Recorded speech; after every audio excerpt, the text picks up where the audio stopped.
My experience started in 2018 with a routine visit to my doctor, Dr. Tara Berner, where I was having a little bit of pressure in my abdomen. She suggested, after looking at results that were unremarkable, that I have an ultrasound done. So about a month later, just after Thanksgiving in 2018, I had an ultrasound and was quickly and quietly taken in to take a CAT scan after that, where I was diagnosed with a follicular lymphoma. Retroperitoneal follicular lymphoma, and started therapy shortly afterwards. I was introduced to Dr. Staten. My wife is on staff here and she knows plenty of the oncologists and thought that our personalities would complement each other well. So she insisted that I see Dr. Staten. I had no option. I don't know if you knew that. No, I did know that. I actually knew your scan before I knew you.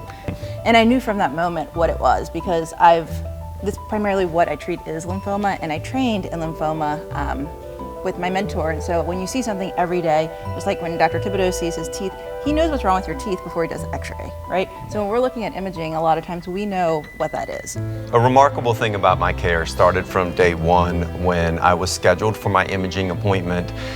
It was all done digitally, very efficiently. The fact that I was seen for an ultrasound and then immediately in the same imaging center seen for a CAT scan within minutes meant that my diagnosis came very quickly, and my interaction with my oncologist was within days of that imaging.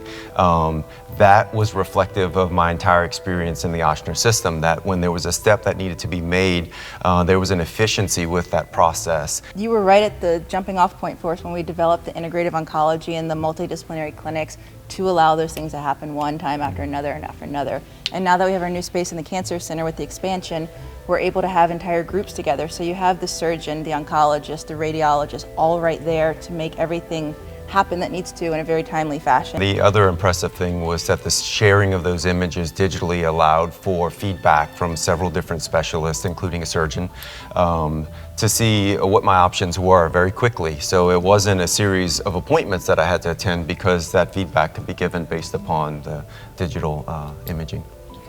I am strictly on maintenance. On maintenance therapy. No evidence of disease.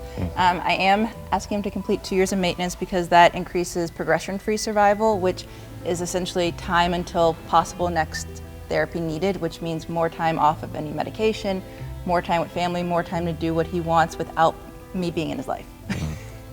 The advice I would give people who just found out that they had cancer is to lean on their family and friends, to be honest, to allow them to support you, because we all have times that we're down, and that's not something you want to internalize. You want your village to be there for you, and they want to, but they have to know what's going on.